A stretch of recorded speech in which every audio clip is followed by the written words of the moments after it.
Ascultă-o pas dacă e crimă de tot, ascultă-o pas dacă e pe primul loc. De la Petrică cel cea mai fresh, pentru toți care au băieți. Cine e regele la mine în casă? E băiatul meu. Cine-mi face mie viața frumoasă?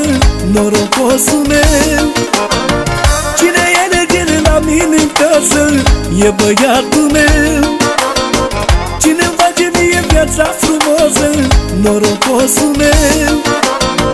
Am băiatul de valoare, averea mea cea mai mare. Am să-i dau orice mi-ar cere, pe-i regele vieții mele. Am băiatul de valoare, averea mea cea mai mare. Am să-i dau orice mi-ar cere, pe-i regele vieții mele.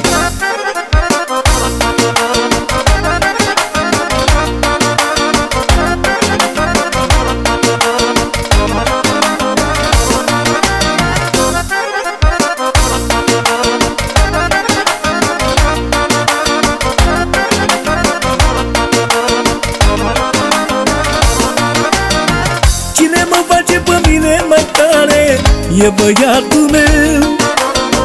Cine mi-a adus în casă soare? Norocosul meu. Dar cine va face pe mine mai tare? E băiatul meu. Cine mi-a adus în casă soare? Norocosul meu. Am băiatul de valoare, averea mea cea mai mare. Am să-i dau orice mi-ar cere, pe-i regele vieții mele. Am băiatul de valoare, averea mea cea mai mare. Am să-i dau orice mi-ar cere, pe-i regele vieții mele.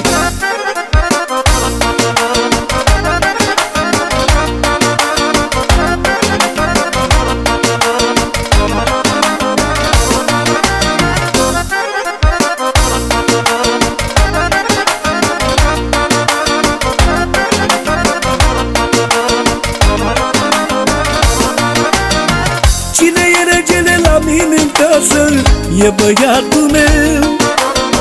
Cine-mi face mie viața frumoasă? Norocosul meu.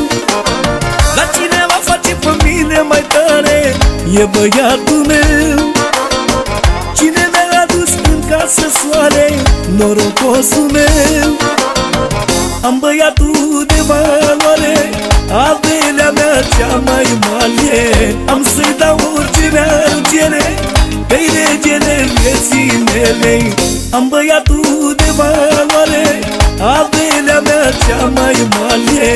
Am să-i dau orice mi-ar cere, pe-i regele vieții mele. Am băiatul de valoare, averea mea cea mai mare. Am să-i dau orice mi-ar cere, pe-i regele vieții mele.